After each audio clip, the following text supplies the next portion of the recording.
श्री स्वामी समर्थ सद्गुरू भक्त हो. श्रावणातील प्रवचनेच्या या शृंखलेत सर्वांचं स्वामीमय स्वागत. मंडळी, आज या प्रवचनाच्या शृंखलेचा 14वा दिवस आणि आज आहे नारळी पौर्णिमा म्हणजे रक्षाबंधन. आज इस प्रवचन की श्रृंखला 2022 में 14वां दिन है और ये दिन खास है क्योंकि आज रक्षाबंधन है और पूनम है. इस पूनम में भाई की कलाई पर और उसकी बहन राखी बांधती है और उस भाई से ये कामना करती है कि वो भाई उसका हमेशा रक्षण करता रहे. हम जो सद्गुरु भक्त है, आपण जे सद्गुरु भक्त आहोत, या सर्व गोष्टींना मनापासून मानतो.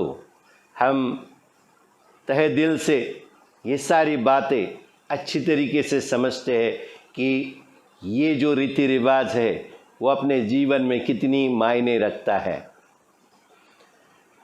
ये जो रक्षा है यानी रक्षण करना जिसे कहा गया है, जो अपने बहन का सर्वस्व से रक्षण करता है, उसके सर्वस्व को रखता है, बरकरार रखता है, वो रखने वाला, उसको जो बांधी जाती है वो राखी यानी रखने वाला जो है उसको राखी बांधी जाती है.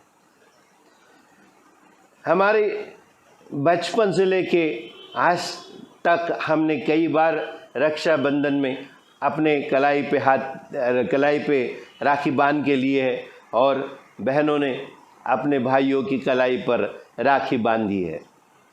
लेकिन हमारे जीवन में फिर एक बार मैं इस बात को दोहराना चाहूँगा. मी पुन्हा एकदा या गोष्टीची आठवण करून देऊ इच्छितो, कारण या जीवनात आपण जन्म घेतल्यानंतर आपल्याला खऱ्या अर्थाने रक्षण करणारी जर कुठची शक्ती असेल ते म्हणजे सद्गुरु, गुरु, मार्गदर्शक. हमारे इस जीवन में जन्म लेने के बाद बहुत ज़रूरी है गुरु करना, सद्गुरु के शरण में जाना, मार्गदर्शक हमारे जीवन में पाना बहुत ज़रूरी होता है, क्योंकि वो ही सही मायनों में हमारी रक्षा करते हैं. कल के अध्याय में हमने सिद्धियों के प्रकारों के बारे में सुना है. वेगवेगळ्या प्रकारच्या सिद्धी कशा असतात आणि त्या काय काम करतात. स्वाभाविक सिद्धि यानी जो स्वाभाविक सिद्धियाँ होती है वो हमारे इस जन्म के साथ हमें भगवान ने प्राप्त करके दी होती है. हमें हमारे जीवन जन्म लेने के बाद वो सारी सिद्धियाँ हमें मिलती है, वो है स्वाभाविक सिद्धी है. त्याला आपण काय म्हणतो, स्वाभाविक सिद्धी ज्या आपल्याला मिळतात. त्यानंतर गौण सिद्धि, उसके बाद जो सिद्धि आती है वो गौण. स्वाभाविक जो है वो सिर्फ 8 सिद्धियाँ है. 10 सिद्धियाँ जो है हमने ये बात कल के अध्याय में पढ़ी है और सीखी भी है, हमने जान लेने की कोशिश की है. तो उसके बाद जो है गौण सिद्धि, जो पाना जीवन में ज़रूरी नहीं है फिर भी हम उसकी लालसा रखते हैं.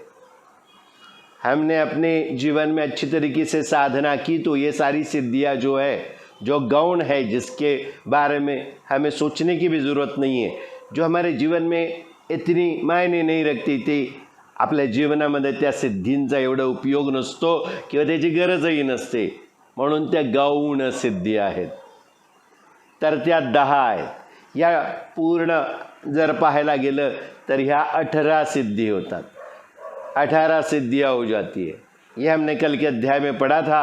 अभी इसके बाद आखिर में और क्षुद्र सिद्धियाँ कही गई, वो 5 है. यानी कुल मिलाकर 23 प्रकार की अलग अलग सिद्धियाँ हैं. तो ये सारी जो सिद्धियाँ है, शंकर महाराज क्या कह रहे हैं, सिर्फ अपने जीवन में हमें जीवन क्यों प्राप्त हुआ है, हमारे अंतरात्मा को टटोलना है. आपल्या अंतरात्मा जाऊन आपल्याला पाहायचं आहे की आपण कोण आणि आपला जन्म कशासाठी झाला आहे हे आपल्याला शोध घ्यायचा आणि त्याप्रमाणे सद्गुरूंनी सांगितलेल्या मार्गावर आपल्याला चालायचं असतं. बाकी या सिद्धींच्या पाठी लागू नका म्हणून शंकर महाराज आपल्याला निक्षून सांगतायत. आगे और पढ़ेंगे. हमें शंकर महाराज कह रहे हैं कि इन सिद्धियों के पीछे मत भागिए. उनका क्या कहना है. महाराजांच्या आजूबाजूला काही सिद्धी उभ्या होत्या. महाराज के इर्द गिर्द कुछ सिद्धियां खड़ी थी, पण महाराज त्यांच्याकडे दुर्लक्ष करून भावचिंब भजनात रंगून जात होते. महाराज के इर्द गिर्द ऐसी सिद्धियां खड़ी होती थी, पण महाराज त्या सिद्धियोंकडे दुर्लक्ष करत होते. उन सिद्धियों की तरफ अनदेखा कर रहे थे और भावचिंब भजनात रंगून जात होते. भावना में विभोर होकर पूरा उस भजन की भावनाओं में पूरा सराबोर होकर उसकी धाराओं में भीग कर महाराज उसी रंग में रंग जाते थे. 5 ज्ञानेंद्रिये आणि 5 कर्मेंद्रिये यांची जोडी सामर्थ्याने जिंकून वैराग्याची गुढी उभारून प्राण व अपान यांचे बळ कमी केले होते. हमारी जो इंद्रिय है 5 जो है ज्ञानेंद्रिय कहा गया है. ज्ञान के इंद्रिय हमें जो 5 मिले हैं, जिसमें कान है, आँख है, नाक है, जिह्वा है, त्वचा जिसमें स्पर्श होता है, ऐसी सारी जो इंद्रिय है वो ऊपरी तौर पे दिखती है, वो है ज्ञानेंद्रिय कहा गया है. त्याला ज्ञानेंद्रिय म्हणतात. आणि 5 कर्मेंद्रिय, कर्म की इंद्रियां जो अंदर है, जैसे चित्त, मन, बुद्धि, ये सारी जो चीज़ें जो अंदर है हमारे, उससे क्या होता है, वो कर्मेंद्रिय जिससे हम कर्म के बारे में सोचते और करते हैं. तो ये मिलाकर कुल मिलाकर 10 है. ये महाराज क्या कह रहे हैं यहाँ पे, क्या बताए महाराज जो है इनकी जोड़ी 5 और 5 10, इनकी जो जोड़ी उसको अपने सामर्थ्य से उन्होंने जीत लिया था और खुद के जीवन में वैराग्य यानी वैरागीपन की गुढ़ी उन्होंने खड़ी कर दी थी और प्राण और अपान इनका जो बल है उसका कम करके रखा था. अभी ये क्या होता है, काय असतं काय, आपल्याला हे कळणं फार कठीण आहे. नक्कीच मुळात काय आहे, आपल्याला 10 प्रकारची इंद्रिय आहेत. 5 कर्मेंद्रिय, 5 ज्ञानेंद्रिय. ही 5-5 जोड़ी जो है, ये जो 5 और 5 की जोड़ी है, उसको अपने अंदर के सामर्थ्य से महाराज ने जीत लिया था और खुद की आपल्या स्वतःच्या आयुष्यात त्यांनी वैराग्याची गुढी उभारली होती. ये सारी चीज़ जो है उसको वैराग्य की नज़र से देखना, यानी जो है लेकिन उससे हमें कोई फर्क नहीं पड़ना चाहिए. त्रयस्थ दृष्टिकोण, जैसे मैंने पहले भी बताया, त्रयस्थ दृष्टिकोण से इन 5 इंद्रियों की तरफ देखना है. और प्राण व अपान इनका जो बल था वो कम कर दिया था. यानी हम सांस लेते हैं, प्राण वायु अंदर लेते हैं, और अपान यानी उसको रोकते हैं फिर छोड़ देते हैं. ये जो सारी चीज़ें इसके ऊपर काबू पाया था, ये इंद्रिय जो है उन पे काबू पाना मुश्किल है. लेकिन अगर वैराग्य की दृष्टिकोण से हम अगर उस 10 इंद्रियों के ऊपर देखेंगे, उन इंद्रियों को देखेंगे, तो क्या होगा, हमारी जो प्राण यानी प्राणवायु अंदर आता है और बाहर जाता है, उसके ऊपर हमने काबू पा लिया. कैसे काबू पाना है, उसका बल जो है कम कर दिया. ज़्यादा सांस लेने की ज़रूरत नहीं है, इसके ऊपर ध्यान देने की ज़रूरत नहीं है, चल रहा है, उससे कोई हमें मायने नहीं रखता. त्याच्या आपल्या आयुष्यात त्यावरून त्याचा काही परिणाम होऊ देऊ नये. महाराजांनी ही सिद्धी मूळ म्हणजे स्वतः जिंकली होती. या सिद्धीवर त्यांनी काबू मिळवलेला होता. विवेकाच्या सामर्थ्याने वृत्ती समाधानी ठेवली होती. अभी प्राण और अपान इनका बल कम किया था, ऐसा कहा गया है. प्राणवायु जो अंदर आता है वो रोकता है और बाहर हम छोड़ते हैं वो, ये सारी जो चीज़ें हैं इसके ऊपर उन्होंने काबू पा लिया था. प्राण नहीं लिए तो भी चलता, यानी कुंभक करना जिसे कहते हैं. और ये कैसे कर सकते थे? विवेक जो है उसके सामर्थ्य से.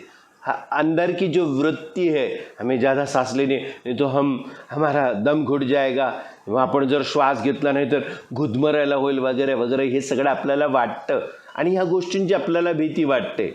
कुंभक करणे वगैरे ह्या गोष्टी, प्राणायाम करणे याची आपल्याला भीती वाटते या अभ्यासाची. पण महाराजांनी काय केलंय? विवेक म्हणजे किती घ्यावं किती नाही घ्यावं, चांगलं किंवा वाईट याचा सारासार विचार जो असतो त्याला विवेक म्हणतात. त्या विवेकाच्या सामर्थ्याने आपली अंतस्थ वृत्ती समाधानी ठेवली. श्वास आला तरी चालेल, श्वास नसला तरी चालेल, श्वास घेतला नहीं तरी चालेल.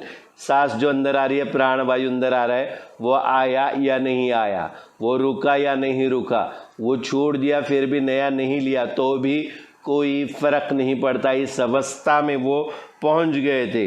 क्यों? क्योंकि समाधान की वृत्ति उन्होंने अपने अंदर डाल ली थी. भगवंताचे सदैव चिंतन चालू होते. साक्षात ईश है वो, लेकिन फिर भी भगवान का चिंतन हमेशा चालू अगर हम भी रखेंगे तो ये इस अवस्था को हम प्राप्त कर सकते हैं. त्यामुळे रिद्धी सिद्धी दासी होऊन हात जोडून उभ्या होत्या. अभी ये जो सिद्धियाँ इनके बारे में हमने बात की थी, उसमें रिद्धि और सिद्धि इसकी बात अभी हम करने वाले हैं. ये दासी बनकर, जैसे गणेश जो है, गणपति बप्पा, इनके इर्द गिर्द हम दो देवियाँ उनकी मूर्ति देखते हैं, मूर्त देखते हैं. ये है रिद्धि और सिद्धि. ऐसा कहा जाता है मराठी में की आपल्या घरात रिद्धी सिद्धी पाणी भरतील. मतलब क्या? सारी चीज़ें अच्छी तरीके से सगळ्या ज्या कामना ज्या इच्छा आहेत त्या आपल्या पूर्ण होतील. रिद्धी सिद्धी आपल्या घरी पाणी भरणं म्हणजे काय? मतलब ये है कि वो हमारे सामने, हमारे साथ में दासी बनकर खड़ी हो जाएगी. हमें जब जो चाहिए वो सब हमें मिल जाएगा. तो ये जो रिद्धि सिद्धि है, इनको ही महाराज ने अपनी दासी बनाकर इर्द गिर्द खड़े कर दिए थे. पहले हमने बताया ना, महाराजांच्या आजूबाजूला काही सिद्धी उभ्या होत्या. महाराज ने उनको अपनी दासी बना के रखा था. क्यों दासी बन गए थे? रिद्धि सिद्धि देने वाले, लेकिन लेने वाला वैराग्य की भावना से अगर देख रहा है, वैराग्याच्या दृष्टिकोनातून ज्याला आपण द्यायचं आहे किंवा ज्याला या गोष्टीची इच्छा असेल घ्यायची, तो वैराग्याच्या दृष्टिकोनातून त्या गोष्टींकडे बघत असेल तर त्या रिद्धी सिद्धीसुद्धा त्यांना देण्यासाठी उभ्या रहतात. हमारे जीवन में हम यही चीज़ भूल जाते हैं. हमें हमारी साधना में लीन रहना चाहिए, इन सारी चीज़ों के पीछे भागना नहीं चाहिए. तो अपने आप ये जो रिद्धि और सिद्धि है वह हमारी दासी बनने के लिए तैयार हो जाती है. महाराज ने ये अवस्था हमें दिखाने के लिए, बताने के लिए प्राप्त की थी. हालांकि वो तो ब्रह्मांड नायक है, उन्होंने ये सारी चीज़ें बनाई है. ये रिद्धि सिद्धि के निर्माता भी वही है. तो सोचिए हम किस पडाव में बैठे हैं, आपण कुठच्या पडावात बसलो आहे आणि ह्या पूर्ण भवसागरात आपला पडाव हिंदोळे खात आहे. आणि त्याच्यामध्ये का हिंदोळे खातोय? कारण आपलं मन हिंदोळे घेत आहे. मनाला सतत काही ना काहीतरी हवं असतं, रोज नवीन कामना. आज मला हे पाहिजे, उद्या मला ते पाहिजे, ही सिद्धी ती सिद्धी, रिद्धी सिद्धी आपल्या घरी पाणी भरल्या पाहिजे.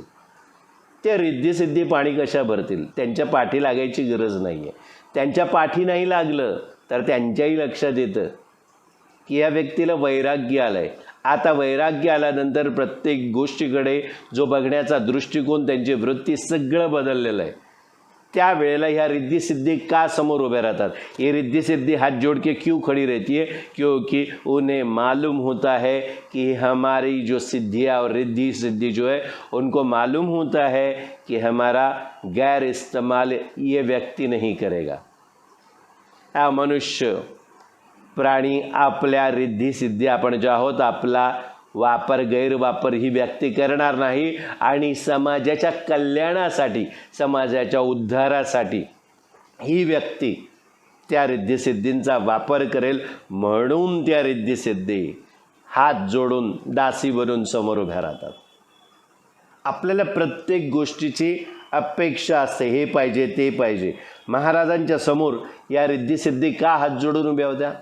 क्योंकि महाराज कुछ भी पाना नहीं चाहते, सब कुछ उनका ही था. वो हमें ये बताने के लिए की कोशिश कर रहे हैं कि इन सिद्धियों के पीछे मत भागो. महाराज स्वतः भजनात रमून जात होते, खुद भजन में रममाण हो जाते थे, वही तरह भजनात रमवत होते और इतर जो व्यक्ति उनके इर्द गिर्द रहती थी उनको भी भजन में रममाण होने पे मजबूर करते थे. भगवंताची पदे ते म्हणत होते, त्यामध्ये तल्लीन होत होते. ये जो पद है यानी जो भजन की पंक्तियाँ है वो खुद गाते थे और बाकी लोगों को उसमें तल्लीन होने पे मजबूर करते थे. एकदा भक्त भजन म्हणू लागला कि महाराज एकाग्रतेने भजन ऐकत असत. पहले वो खुद गाना शुरू करते थे उस भजन को, फिर एक बार सारे भक्त जो है वो खुद भजन गाना शुरू करते थे, तब महाराज एकाग्रता के साथ वो भजन सुनते थे. महाराज म्हणत, भगवंताची प्राप्ती हवी तर रिद्धिसिद्धीच्या मागे लागू नका. अगर भगवत की प्राप्ति करना है, महाराज क्या कहते हैं, अगर भगवत की प्राप्ति करना है तो रिद्धी सिद्धी के पीछे मत भागिए. ज्याला विषय गोड लागतात त्यालाच रिद्धी सिद्धींची आवड असते. जिनको विषय सुख जिसे कहा गया, हमने पहले भी इसके बारे में सुना है. हमने आपको बताया है कि विषय सुख मतलब क्या, वही जिनको अच्छे लगते हैं उनको ही रिद्धि सिद्धि के बारे में ज़्यादा प्रेम होता है. ज्याला लौकिकता प्रतिष्ठा मिळवायची आहे तो सिद्धीच्या मागे लागतो. जिसको लौकिक जो सारी चीज़ें है वो पानी है, जिसको प्रसिद्धि यानी मशहूर होना है, ऐसे जो लोग हैं वो सिद्धि के पीछे भागते हैं. ज्याला परमेश्वराची प्राप्ती हवी आहे तो सिद्धीच्या मागे कधीच जात नाही. जिसको परमेश्वर की प्राप्ति करना है, ज्याला परमेश्वर हवा है, वो कभी भी सिद्धि के पीछे भागता नहीं है. भगवंताच्या प्राप्तीला अडथळा करणारे या सिद्धि ध्यान, ज्ञान, विरक्ति या सर्वांना लुटून नेतात.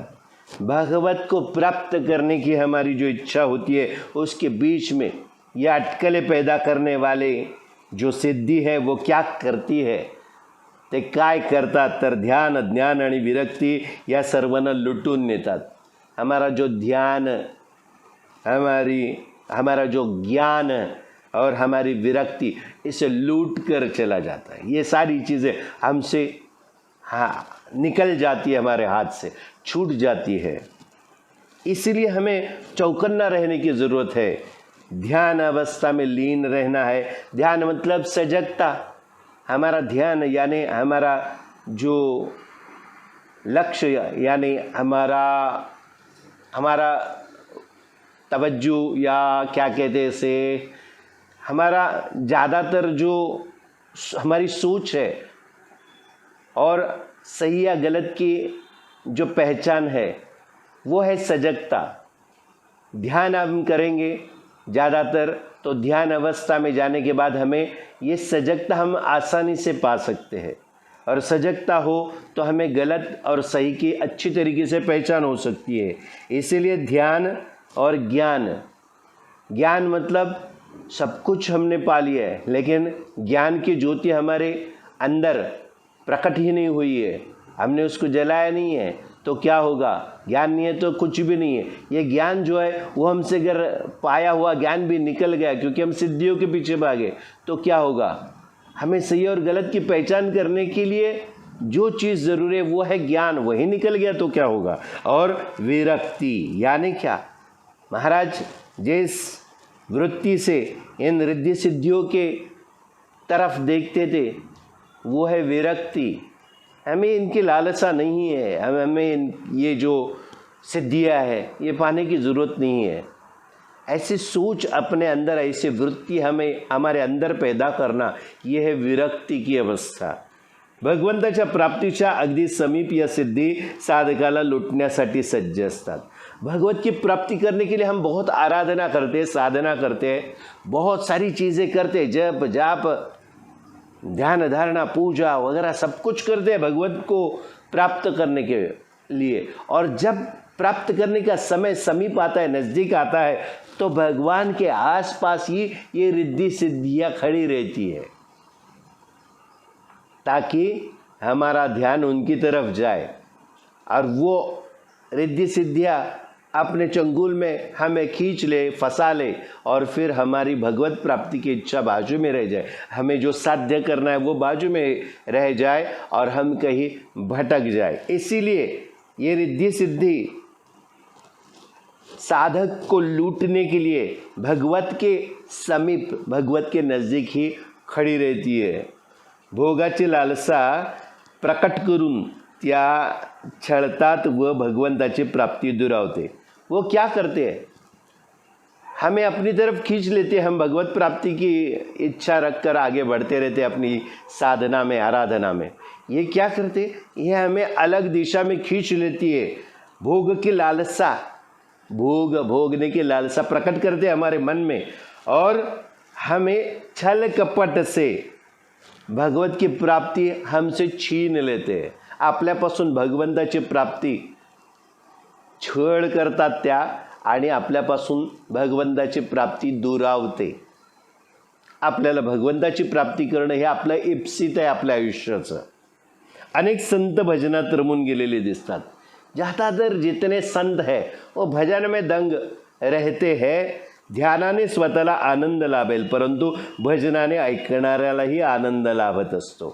ध्यान करने से खुद को, हमें अपने आप को, सिर्फ हमें आनंद प्राप्त हो सकता है, लेकिन भजन गाने से क्या होगा, हमें खुद को और बाकी सारे जो इर्द गिर्द लोग हैं उनको भी आनंद की प्राप्ति हो जाएगी।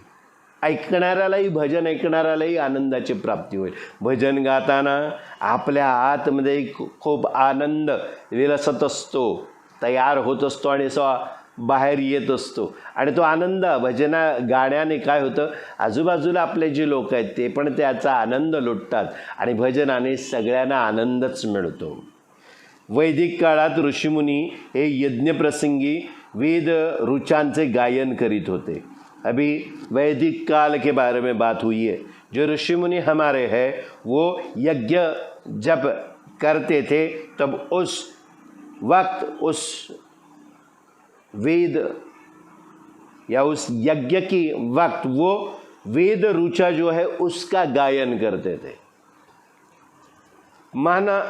ऐसा कहा जाता है, ऐसी मान्यता है कि जब ये यज्ञ करते थे, अलग अलग तरीके के यज्ञ होते हैं, तो ये यज्ञ जब करते थे तो यज्ञ को अग्नि प्रज्वलित करने के लिए भी वो वेदों में कुछ ऋचाएँ है, जो वेद है उसका गायन करके अग्नि को प्रज्वलित करते थे।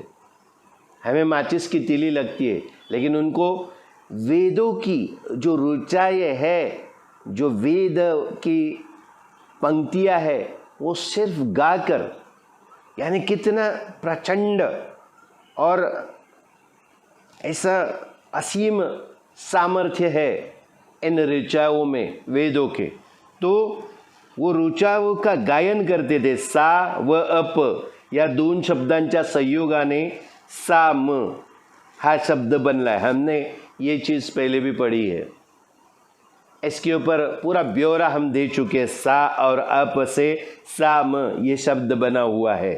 साम म्हणजे केवळ पठणाने अभिव्यक्त होणारे ऋचा व अम म्हणजे आलापात्मक स्वर।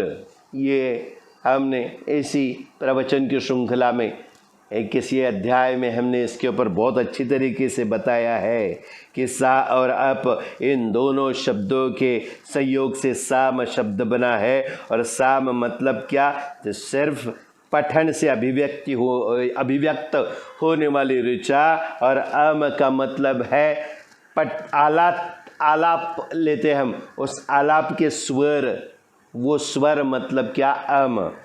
अर्थात पठनात्मक अशा रुचेशी आलापात्मक स्वराचा होणारा जो संयोग ते साम, अशी सामाची व्याख्या करता येईल। ये पहले भी हमने पढ़ा है। इसका मतलब क्या, पठनात्मक, पठन करने से ऐसी जो ऋचाएँ है वो आलाप लेकर इन ऋचाओं को स्वरों के साथ गायन करेंगे तो उससे जो संयोग होता है वो है साम।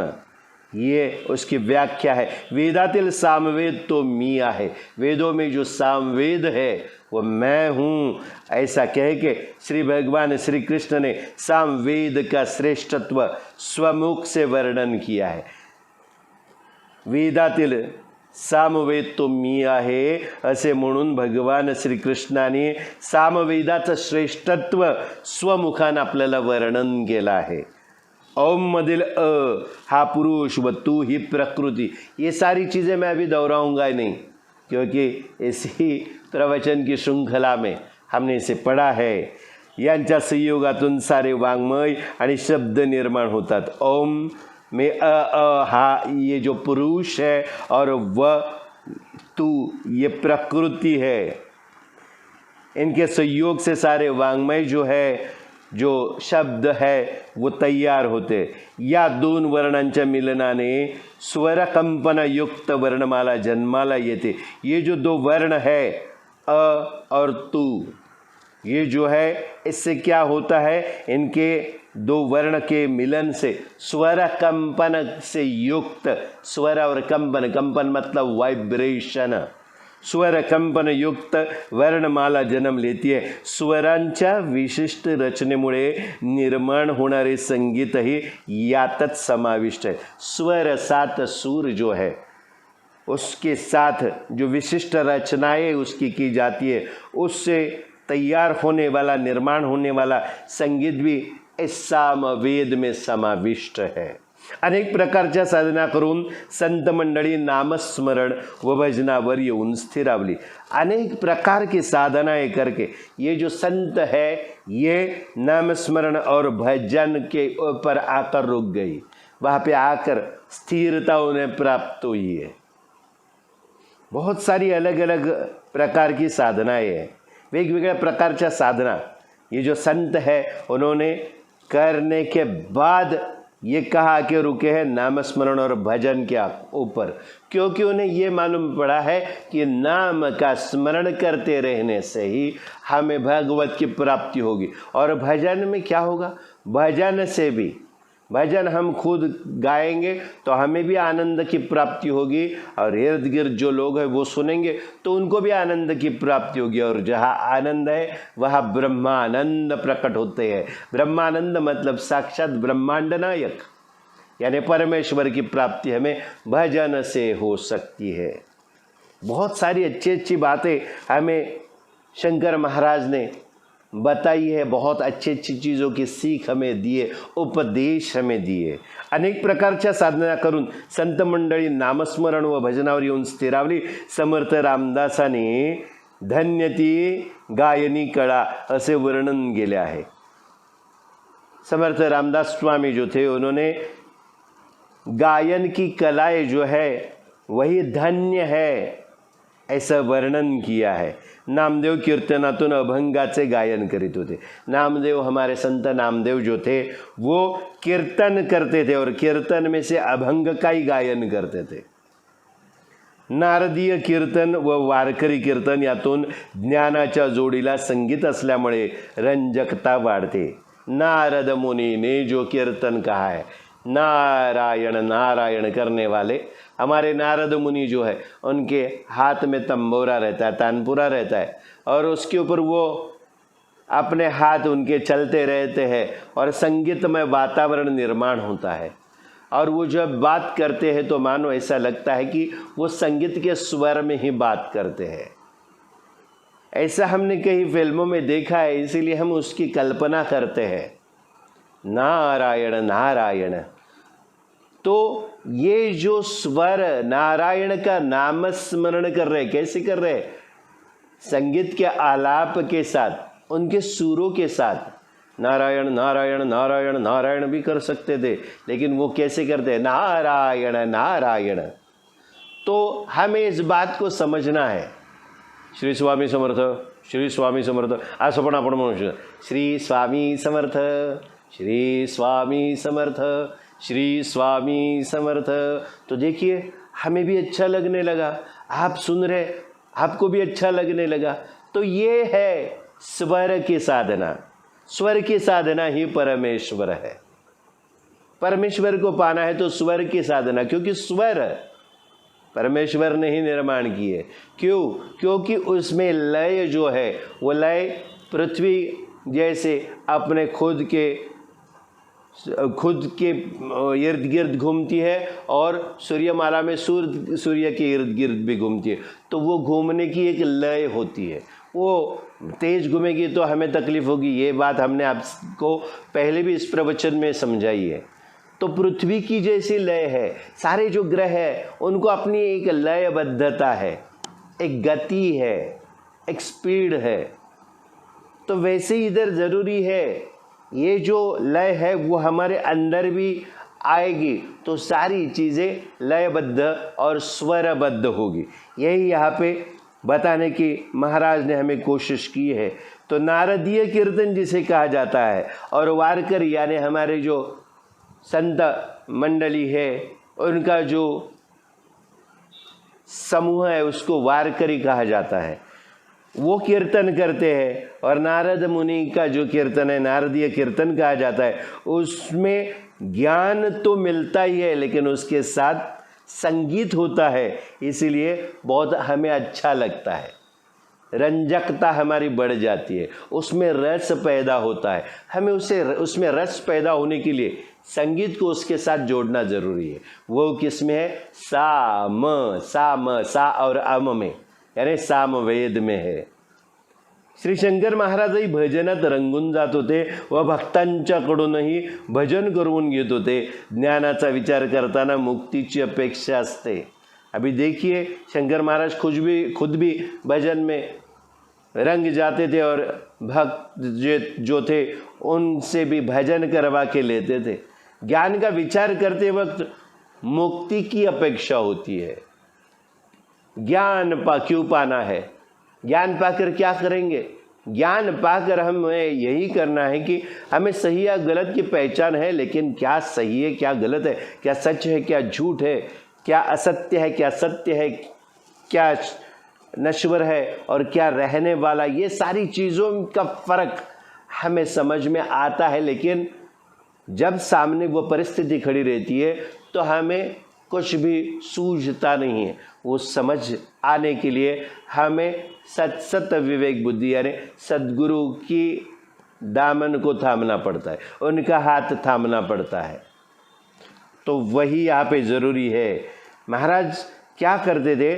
खुद भी भजन में रंग जाते थे और अपने जो भक्त थे उनसे भी वो भजन करवा के लेते थे। ज्ञान का विचार अगर करना है तो पहला ज्ञान क्यों करते हैं, क्यों विचार करते हैं, ज्ञान क्यों चाहिए? तो मुक्ति की अपेक्षा, जिसे मुमुक्षुता कहते हैं। मुमुक्षु मतलब क्या? मोक्ष मुक्ति की इच्छा करने वाला जो मनुष्य है। तो वो ज्ञान का विचार करते वक्त ये लालसा अपेक्षा कौन सी है? मुक्ती की अपेक्षा है। परंतु मनोभावे भगवंताचे भजन करताना मुक्तीची अपेक्षा ही संपून गेलेली असते।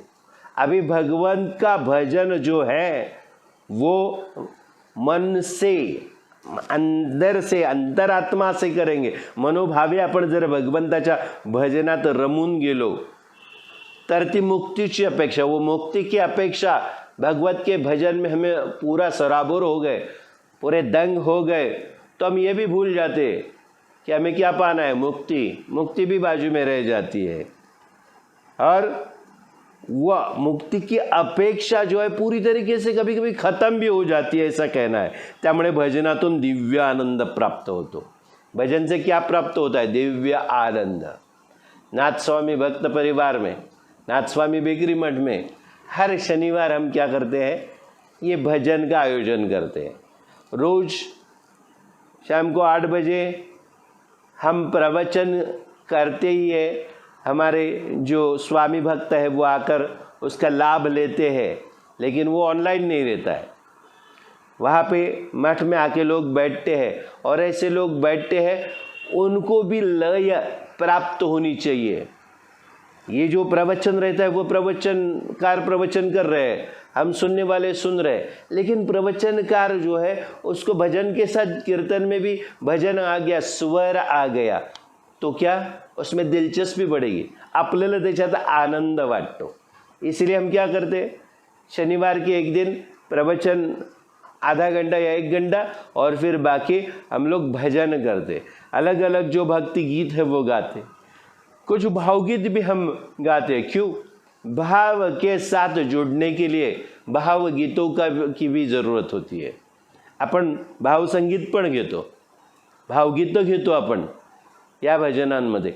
अशी भजनं जिथे जिथे होतात तिथे तिथे आपण सर्वांनी गेलं पाहिजे। जहाँ पे ऐसे भजन होते हैं वहाँ पे जाके उसका आनंद हमें प्राप्त कर लेना चाहिए। तब हमें समझ में आता है कि जीवन में खुशी, जीवन में आनंद यानी क्या है, अपने जीवन में क्या मायने रखती है, किती महत्त्व आहे या आनंद प्राप्तीला। आणि हा आनंद कसा प्राप्त होईल तर भगवंताची भक्ती करताना भक्तीचा भ आणि भजनाचा भ हा आपल्याला भगवंताच्या भ पर्यंत घेऊन जातो।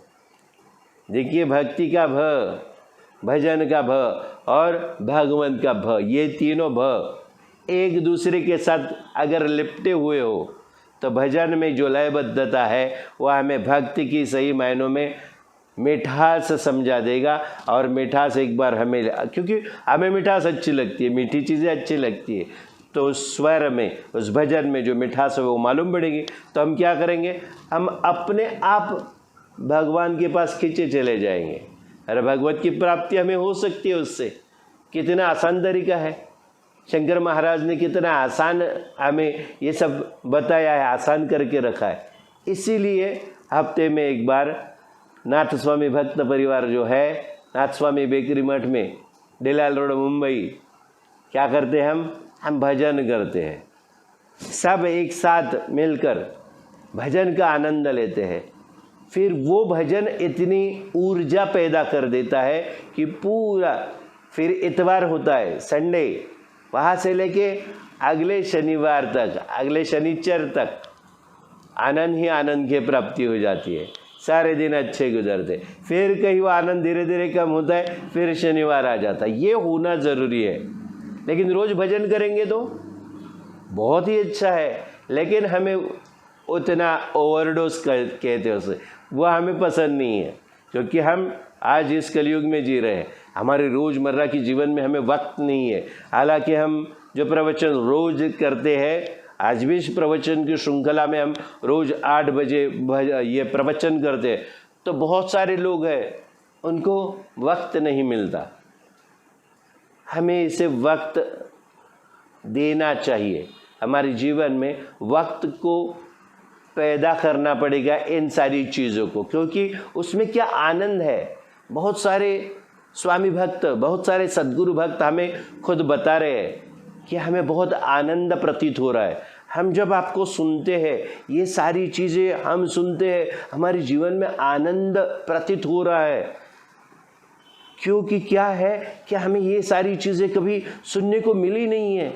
हमने ये सारी बातें कहीं पे हम पढ़ने की भी कोशिश की। कितने जो बुद्धिवादी लोग हैं, इन्होंने इस प्रवचन की श्रृंखला को देखा है और वो गूगल सर्च कर रहे हैं, बहुत सारी किताबों को ढूंढ रहे हैं, बहुत सारे ग्रंथों को देख रहे हैं, लेकिन ये कहीं नहीं मिल रहा। क्यों? क्योंकि शंकर महाराज ने ये कहीं लिख के नहीं रखा, स्वामी ने लिख के नहीं रखा है। वो जहाँ पे भी चाहिए उस ज्ञान को प्रकट करके आपके सामने रख देते हैं। तो वो ज्ञान है, वो ज्ञान कैसे मिलता है? वो तत्व के ऊपर निर्भर होता है, जिसे हम स्वामी तत्व कहते हैं या गुरु तत्व कहते हैं। हमारे जो गुरु है उनका जो तत्व है वो पूरी सृष्टि में है। वो किसी किताब में, किसी पुस्तक में, किसी ग्रंथ में छुपा हुआ नहीं मिलेगा। वो उसमें है भी और नहीं भी। क्यों? क्योंकि हमने सद्गुरु का दामन थामा नहीं है, सद्गुरु की उंगली हमने थामी नहीं है। अगर वो थामेंगे तो हमारे जीवन में बहुत वक्त ही वक्त रहेगा और उसका हम क्या करेंगे उसका सही मायनों में हमारे अंतरात्मा की पहचान करने के लिए हमें आगे क्या करना चाहिए, इस जीवन में कैसे जीना चाहिए, आर्ट ऑफ लिविंग हमें समझ में आएगा, जीवन जीने की कला हमें समझेगी। यही बताने के लिए प्रवचन चल रहा है। भगवान क्या कहते हैं, अंग्रेजी में हमारे एक गुरु है, उन्होंने हमें और एक सेंटेंस दिया, मैंने इसके पहले भी ये सेंटेंस आपके सामने बताया है, give me your time I will make you timelessness. मतलब क्या, मुझे सिर्फ थोड़ा सा वक्त दे प्राणी, मैं तुम्हारे जीवन में इतना वक्त भर दूंगा कि उस वक्त का क्या करना है ये तू सोचता रहेगा। तो हमें वक्त नहीं है की रोड हम लगाए रहते हैं। आपण सतत म्हणत असतो आम्हाला वेळ नाही आहे, आज मला असा मी एवढ्या कामात बिझी होती, आज मला ऑफिसमधून यायला उशीर झाला, मला प्रवचनला यायला जमत नाही। क्या है, कशामुळे होता है ऐसा, क्यों होता है? क्योंकि हम अंदर ही अंदर ये सोचते हैं आज नहीं जाएंगे यार, थक गए हम। हमारे मन को हमने संदेश दे दिया, मन ने वो संदेश बुद्धि की तरफ भेज दिया। बुद्धि ने क्या किया, बुद्धि ने पूरे जो अवयव है उनको आदेश दे दिया, आज ठंडा, सब बंद, काम बंद, खत्म। फिर क्या होगा, फिर वही होगा, पहले थके हुए, लेकिन ऊर्जा अगर अंदर से पैदा नहीं हुई, हमने विचार प्राणों को, नए प्राणों को लिया नहीं अंदर, और अंदर जो प्राण कार्बन डाइऑक्साइड बन गया उसको बाहर निकाल के फेंक नहीं दिया उच्छ्वास के साथ, और फिर नए प्राण को अंदर नहीं लिया, तो क्या होगा, हम पहले ही थके हैं। हमारे बुद्धि ने सभी अवयव को, हमारे पुर्जों को, शरीर के आदेश दे दिया कि अभी ठंडा होना है, सब ठंडे। फिर आज नहीं कल करते हैं, आज नहीं कल कभी नहीं आता, क्योंकि कल ये सोचते हैं हम गए, कल नहीं गए थे तो क्या हुआ, कुछ नहीं हुआ, आज जाने से क्या होगा।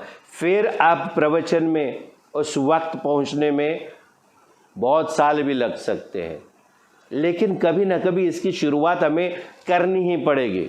नहीं, मैं वक्त पे जाऊंगा, हमने अंदर से मन को आदेश दे दिया कि हमें वक्त पे पहुंचना, ये 8 बजे हम पहुंच ही जाएंगे। 8 बजने को 5 मिनट रहेंगे, तभी आप उस प्रवचन की जगह पे उपस्थित रहेंगे।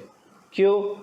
फिर मन ने अच्छी तरीके से, ये जो पॉजिटिव थिंकिंग है, सकारात्मक दृष्टिकोण से हमने सोच की, वो सोच मन ने फिर बुद्धि की तरफ भेजी। बुद्धि ने सारे शरीर को आज्ञा दी, सब अवयवों को आज्ञा दी, तुम्हें जरी थकला असाल, आप थके भी होंगे, तभी नई ऊर्जा को वापस अंदर से तैयार करो और चलो। क्यों? हमें जाना है किधर? प्रवचन में जाना है। 8 बजे हमारा प्रवचन है। हमारी इस प्रवचन की श्रृंखला में भी हम देखते हैं, खुद हम उसे देख रहे रोज। बहुत सारे लोग उसमें आने के लिए किचकिचाते हैं। पहले दिन 600-700 लोग, फिर 400 लोग, धीरे करके एक संख्या कम हो रही। क्यों? क्योंकि जो मिल रहा है उसके बारे में हमें समझ में नहीं आ रहा है कि हम क्या पा रहे हैं। हम ये जीवन में देखते टटोल कर आपण ते लावून बघतो, आपल्याला आत्ताच्या आयुष्यात ह्या गोष्टीचा काही उपयोग आहे का? ये सारी चीज़ें हमें ज़रूरी है कि हम सोचते हैं। हमारी जो सोच है वो संकुचित है, छोटी है, नैरो माइंडेड बन गए हम लोग। कल के बारे में सोचते हैं, नहीं कल सुबह मेरे को ये वक्त पर उठना है और जाना है, मैं अगर रात को, और मैं पूरा दिन थका हूँ, अभी मैं कैसे जाऊँ, कल फिर मेरे को उठना है, मेरे को नींद नहीं मिलती, मेरे को खाना वक्त पे नहीं होता। पहले भी आप काम पे जाते थे, पहले भी सारी चीज़ें करते थे, कौन सी चीज़ें बदली है? कुछ नहीं। शंकर महाराज हमें वही बता रहे हैं। श्री शंकर महाराज क्या बता रहे हैं? हमें जो मुक्ति की अपेक्षा है वो ख़त्म हो जाती है भगवत के भजन में। हम पूरे सराबोर जब हो जाते, पूर्ण आपण त्याच्यात भजनात रममाण झालो की काय हवंय, मुक्तीसाठी आपण त्या ठिकाणी गेलो, तेच विसरून जातो। इतना दिव्य अनुभव हमें प्राप्त होता है, इतना दिव्य आनंद, उसकी प्राप्ति हमें होती है। तो हमें उस जगह पे पहुंचना वक्त पर ज़रूरी है। इसके लिए सकारात्मक दृष्टिकोण होना चाहिए। हमने एक बार अगर सोचा कि नहीं जाना है तो हमेशा हम जा ही नहीं सकते। फिर शायद ये जीवन, ये क्षण जो अपने हाथ से निकल जाता है वो दोबारा वापस नहीं आएगा। ज्याप्रमाणे ढग आकाशात असतो व आकाश त्या ढगांना आतून बाहेरून व्यापून टाकते, त्याप्रमाणे भगवंत सगळ्या प्राणीमात्राच्या आत बाहेर परिपूर्ण व्यापून राहिला आहे, याची त्यांना जाण होती. महाराज के बारे में बताया. श्री शंकर महाराजांना कोणाकडून काही मिळवायचे नव्हते. आत्मतत्वामध्ये ते पूर्ण तृप्त होते. शंकर महाराज साक्षात ब्रह्मांड नायक है. उन्हें किसी के पास से कुछ पाना नहीं था. आत्मतत्व में वो परिपूर्ण थे और तृप्त थे. आपला शिष्य समुदाय वाढावा व लोकांनी आपल्याला गुरु मानावे असे त्यांना कधीही वाटले नव्हते. ये बात भी मैंने पहले भी इस प्रवचन में आपको समझाई है. उनका जो शिष्य समुदाय है, शिष्यों की संख्या है, वो बढ़नी चाहिए ऐसा वो कभी नहीं सोचते थे. और वो उन्हें किसी ने गुरु कहना चाहिए ऐसा वो कभी किसी को कहते नहीं थे कि मुझे गुरु कहो, या वो ये मन में नहीं सोचते कि किसी ने मुझे गुरु कहना चाहिए. क्यों ऐसा था? महाराज ऐसा क्यों करते थे? क्योंकि उन्हें मालूम था जब वक्त आएगा तो वह भक्त मेरे पास आएगा. वक्त और भक्त मैंने पहले भी बताया, टाइम इज एवरीथिंग. हमारे जीवन में टाइम, लेकिन टाइम हमारे पास नहीं है. क्यों नहीं है? वक्त नहीं है. क्योंकि हम वक्त क्यों नहीं है? हम अच्छे भक्त बन गए तो हमारे पास वक्त ही वक्त होगा. भक्ताला या वेळेचं महत्त्व कळलं पाहिजे. आपण थोडासा वेळ दिवसातून भगवत भक्तीला दिला तर आपल्या आयुष्यात खूप वेळ आहे तो निर्माण करतो. कारण वेळ काळ याच्यावर आपलं काबू, आपला कंट्रोल नसतो, पण भगवंताचा असतो आणि तो बरोबर आपल्याला निर्माण करून देतो आपल्या आयुष्यात. ज्याप्रमाणे ढग आकाशात असतो व आकाश त्या ढगांना आतून बाहेरून व्यापून टाकते, त्याप्रमाणे भगवंत सगळ्या प्राणीमात्राच्या आत बाहेर परिपूर्ण व्यापलेला आहे याची त्यांना जाणीव होती. महाराज को मालूम था हमें किसी ने गुरु कहना चाहिए. वो कभी ऐसा सोचते नहीं थे और कहते नहीं थे. और सबको क्या कहते थे, उनके पास से किसी के पास से वो कुछ पाना नहीं चाहते थे, क्योंकि आत्मज्ञान में वो परिपूर्ण तृप्त हो गए थे. उनका शिष्य समुदाय जो है बढ़ना चाहिए वो सोचते नहीं थे. ऐसा क्यों? क्योंकि उनको मालूम है जैसे आसमान है, वो आसमान को जो बादल है वो पूरी तरीके से भर देते हैं, और आकाश जो है वो उन बादलों को अंदर और बाहर से पूरा व्याप्त कर लेते हैं, पूरा ढक देते हैं. यानी हम सोचते कि आसमान जो है उसको बादल ढक रहे, ढग पूर्ण आकाशाला झाकतात, पण आकाश या पूर्ण ढगांना झाकत असतो. दोन्ही गोष्टी आहेत, परिपूर्ण आहेत. ये पहले भी बताया है कि हमें लगता है कि बादल पूरे आसमान को पूरा अपने काबू में कर रहे हैं या पूरा ढक रहे हैं. यानी दूसरी बात, दूसरी छोर से देखा जाए तो जो आसमान है वो पूरे बादलों को अपने चंगुल में लेती है. दोनों एक ही तो है.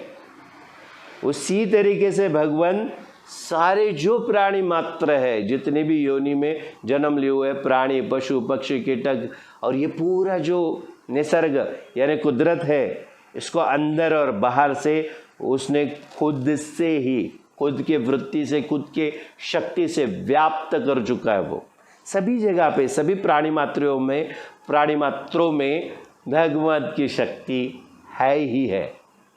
ये समझना जरूरी आहे. चराचरात तो व्यापून उरलेला हेच सांगायचं आहे. पाण्यावरचे तरंग जसे पाण्याच्या आश्रयाने राहतात किंवा गोडपणा जसा गुळात भरलेला असतो, तसा परमेश्वर ब्रह्मांडात पूर्णपणे पूर्ण तत्वाने भरून राहिलेला आहे, हे ते प्रत्यक्ष पाहत होते. उन्हें क्यों ज़रूरत नहीं थी अपना भक्त समुदाय बढ़ाने की. वो क्यों किसी को नहीं कहते थे कि मुझे गुरु कहो. क्यों? क्योंकि उन्हें मालूम था पानी में जैसे तरंग पानी के आश्रय के साथ ही रहती है. पानी की जो लहरें है, तरंग उठती है, वो पानी है इसलिए तरंग है. वैसे गुरु है तो शिष्य है ही, और शिष्य है तो गुरु है. वो एक दूसरे से मिले हुए हैं. और जैसे गुड़ होता है उसमें जो मिठास होती है वो गुड़ में पूरी तरीके से खचाखच भरी हुई होती है। यानी क्या, वैसे ही परमेश्वर है। परमेश्वर इस पूरे ब्रह्मांड में पूर्ण तत्व के साथ, पूर्णत्व के साथ भरा हुआ है और सभी जगह पे वो है। ये वो खुद प्रत्यक्ष रूप से देख रहे थे, वो देख सकते थे, हमें दिखता नहीं है। हम कहते हैं कि चराचर में भगवत है, लेकिन हमें इस दृष्टि से दिखता है नहीं, क्योंकि वो साक्षात ब्रह्मांड नायक है, उन्हें मालूम था। हमें ये सीख दे रहे, वो उपदेश दे रहे हैं की आप कैसे समजना है, आपको कैसे समजना इन बातों को, कसं आपल्याला समजून घ्यायचं आहे। हे भागवत कसा चराचरात सामावून राहिलेला आहे। गूळ आणि गोडी, पाणी आणि त्याच्यावरचे तरंग एकमेकांशी कसं साधर्म्य साधतायत, ते एकमेकांशिवाय कसे अपुरे आहेत। भगवंत भक्ताच्या हृदयात आहे आणि भक्त भगवंताच्या हृदयात आहे। भक्ताला भगवंताने निर्माण केलं आहे आणि भक्ताने भगवंताला निर्माण केलं आहे। म्हणजे काय, आप लोग सोचोगे ये क्या बात बता रहे हम, ये कौन सी नई सोच दे रहे हैं। नई सोच नहीं है, ये सोच हमने सोचकर नहीं सोची है, इसीलिए आपको हमने कभी अपने जीवन में ये सारी बातें हम सोचते नहीं है। भगवंत जो भक्त है वो भक्तों की भक्ति से भगवंत बनता है। तो भक्त ने बनाया भगवान को, हमने हमारे दिलो दिमाग में किसी ऊर्जा का ध्यान किया, किसी शक्ति का ध्यान किया, वो शक्ति सामने दिखती है नहीं, हम हमारे मन में उसका चित्र तयार करते। आपल्या मनात एक आकृती आपण तयार करतो आणि तोच भगवंत असतो। भगवंताने आपल्याला तयार केलं आहे हे आपल्याला माहीत आहे, आपण समजतो। माहीत आहे म्हणजे आपल्याला कळतंय की आपण हे आपले जी सगळी शरीराचे अवयव चाललेत हे आपोआप कसे चाललेत, ये सारे जो शरीर के अवयव है वो कैसे चल रहे हैं। ये चलाने वाली कोई शक्ति है, उसने हमें तैयार किया है, लेकिन उस शक्ति को हम देख पाते नहीं, हम उसको अपने मन में तैयार करते हैं। वही होता है भगवंत। यानी एक दूसरे से कितने ज़रूरी, एक दूसरे के साथ कैसे संजो के चलने वाली ये सारी चीज़ें हैं। ये दो अद्वैत से हम सोचते हैं या द्वैत से सोचते हैं, इसके ऊपर हमें भगवत को समझना ज़रूरी है। हम द्वैत, भगवान अलग है भक्त अलग है, ये हो गया द्वैत। अद्वैत क्या है, भगवंत और भक्त एक ही है। समजलं? खूप शांतपणे जर विचार केलात तर तुमच्या लक्षात येईल। आजच्या पौर्णिमेच्या दिवशी फार महत्त्वाचा, मी परत परत बोलतोय, परत परत सांगण्याचा प्रयत्न करतोय। भगवंत हा शब्दच भक्तीपासून निर्माण झालाय। भक्ती, भक्तीची कोणाची आहे, भक्ताची। भक्ताचा, भक्ती आणि भगवंत, हे तिन्ही या भवसागरात आपल्याला भ्रमण करायला लावत असतात। 5 भ झाले आणि हे भजनात जर आले तर ह्या 5 भला तुम्ही जवळ केलं तर तुम्हाला भगवंताची प्राप्ती होईल। पुन्हा हा अध्याय तुम्हाला यासाठी ऐकावा लागेल, कारण हे जे सगळं ज्ञान आहे हे भगवंत तुमच्या समोर ओततो आहे, फक्त तुम्हाला कसं घ्यायचं आहे। भगवंत ये पूरा आपके सामने ये जो ज्ञान है वो रख रहा है। भगवान को कैसे पहचानना है इसके बारे में हम ये बता रहे हैं। ये भगवान अपनी वाणी से हमारी वाणी को मिलाकर आपके सामने रख रहा है। शायद इस अध्याय को हमें बार बार देखना पड़ेगा इसको समझने के लिए, तो देखिए ज़रूर, क्योंकि नाथ स्वामी भक्त परिवार ये जो YouTube चैनल पे हमारा ये प्रवचन जो चल रहा है ऑनलाइन, इसमें दूसरे दिन भी हम इसे देख सकते हैं। तो दोबारा इसका अभ्यास कीजिए। ये अभ्यासात्मक चीज़ें हम आपको दे रहे हैं, जिससे हमें सही जीवन जीने की कला मालूम हो जाएगी, पता चलेगी, और इस जीवन को सरलता से और अच्छी तरीके से हम समझ सकेंगे। फिर उसके ऊपर हमें वृत्ति बना के वैसे जीवन जीना है। तो क्यों जीना है, मोक्ष की प्राप्ति करने के लिए क्या करना है? भगवत का भजन करना है। भगवत का भजन करते करते मोक्ष प्राप्ति भूल जाएंगे और क्या, भजन में लीन हो जाएंगे, तो भगवत की प्राप्ति हो जाएगी। मोक्ष मुक्ति जो अलग है, मोक्ष मुक्ति कहाँ पे? मोक्ष पाना मतलब क्या? भगवंत को ही जाके मिलना है। वो जो चीज़ है भौतिक रूप से हम ढूंढ रहे हैं, लेकिन अंतरात्मा के नज़रिए से भगवंत को सीधी तरीके से और डायरेक्ट हम पा सकते हैं। ये आज के इस प्रवचन की अध्याय का मूल हमें आपको देना है। हम आपको ये बताना चाहते हैं, महाराज पूर्णपणे निरपेक्ष होते म्हणून रिद्धी सिद्धी त्यांच्या अंगणात तिष्ठत बसत। महाराज खुद कैसे थे? पूर्णतः से निरपेक्ष, किसी भी अपेक्षा को नहीं रखते थे, उसको कहते निरपेक्ष। इसलिए रिद्धी सिद्धि उनके आंगन में मानो उनका इंतजार करते हुए बैठी हुई रहती थी, तिष्ठत बसलेले असतात की ह्या ब्रह्मांड नायकाचं लक्ष कधी आमच्यावर जाईल। रिद्धी सिद्धींना सुद्धा नुसत्या पाणी भरत नव्हते, तर त्या त्यांच्या अंगणात तिष्ठत बसलेल्या होत्या। निरपेक्ष भक्ताला सिद्धिवंदन करतात। क्योंकि महाराज कैसे थे? कुछ इच्छा नहीं थी, निरपेक्ष, कुछ अपेक्षा नहीं थी उनकी। और निरपेक्ष भक्त भी रहेगा तो उसको सिद्धि खुद वंदन करती है। ज्ञान वैराग्य युक्त भक्ति होऊन निरपेक्ष भाव श्रेष्ठ है। ज्ञान वैराग्य इससे युक्त जो भक्ति है वो बहुत ज़रूरी ही है, लेकिन उससे भी ज़्यादा निरपेक्ष भाव अगर आपका हो, किसी भी चीज़ में कोई भी अपेक्षा नहीं करते वक्त किसी भी चीज़ को करना, किसी साधना को करना, किसी आराधना को करना, ये निरपेक्ष भाव है, वो सबसे श्रेष्ठ है। तो निरपेक्ष भाव श्रेष्ठ आहे। म्हणजे याचा अर्थ असा नाही की ज्ञान मिळवू नये, की वैराग्याची कामना करू नये।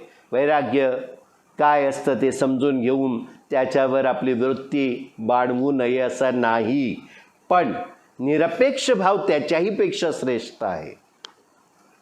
कसली अपेक्षा नसणे म्हणजे निरपेक्ष, तो भाव श्रेष्ठ आहे। महाराजांच्या अंगी निरपेक्ष भाव होता म्हणून सायुज्य मुक्ती ही त्यांच्या पाया पड़त होती। महाराज के अंदर, उनके अंदर पूरा निरपेक्ष भाव था, इसीलिए सायुज्य मुक्ति। सायुज्य मुक्ति क्या होता है? सायुज्य मुक्ति, सायुज्य यानी सारी जो योजनाएं हमारी जो होती है वो योजना एकत्रित करते हैं और कुछ पाने के लिए योजनाएं जो बनाते हैं, भगवान ने ये सारी योजनाएं हमारी बना के हमें इस जीवन में भेजा है। सायुज्य कुछ योजनाओं के साथ वो मुक्ति, कौन सी मुक्ति? जो योजना हम करते जिस मुक्ति को पाने की, वो मुक्ति हमें पानी है। वो महाराज के कदम चूमती थी, कदम चूमती थी महाराज के। कौन सी? सायुज्य मुक्ती। पूर्ण निरपेक्ष भाव महाराजांचा होता म्हणून वेदांत योग स्वानंद भोग व भगवंत त्यांच्याजवळ सापडत होता। अभी पूर्ण निरपेक्ष भाव उनका था, इसलिए महाराज के पास क्या क्या था, उनके पास क्या क्या हमें चीज़ें मिलती थी? वेदांत, वेदों का पूरा ज्ञान, और योग, सारे जो योग है, योग साधना के भी योग और अच्छे संयोगों के भी योग, और स्वानंद भोग, स्वानंद खुद का आनंद का भोग, और खुद भगवंत, ये सब कुछ उनके पास हमें दिखता था। क्यों? क्योंकि उनका भाव पूर्ण निरपेक्ष था। तो हमें आज इस प्रवचन की श्रृंखला के अध्याय में क्या सीखने को मिला? आपल्याला काय शिकायला मिळालं? पूर्ण निरपेक्ष भाव ठेवा, भक्तीमध्ये ज्ञान मिळवलंच पाहिजे। भगवंताची प्राप्ती आणि आनंद प्राप्त करण्यासाठी आपल्याला रिद्धी सिद्धींच्या मागे लागायची गरज नाही। वैराग्य दृष्टिकोनातून त्या दोन्ही रिद्धी सिद्धींकडे बघितलं, जेव्हा वैराग्य प्राप्त तुम्हाला होईल, तुम्हाला निरपेक्ष भाव निर्माण होईल, तेव्हा रिद्धी सिद्धीसुद्धा तुमच्या घरात पाणी भरतात। आणि या रिद्धी म्हणजे कोण? तर रिद्धी म्हणजे आपल्या भगिनी बनू शकतात. आणि आज काय आहे? राखी पौर्णिमा. तर त्या रिद्धी वैराग्ययुक्त निरपेक्ष भाव असलेल्या मनुष्य प्राण्याला भगवंताची प्राप्ती झाल्यावर रिद्धी सुद्धा त्याला राखी बांधतात. याच छानशा विषयावर आणि विचारांवर आजच्या दिवसाची आपण सांगता करूया. आज इसी अच्छे विचार के साथ हम इस दिन की, इस अध्याय की सांगता करते हैं और आप सभी से विदा लेते हैं.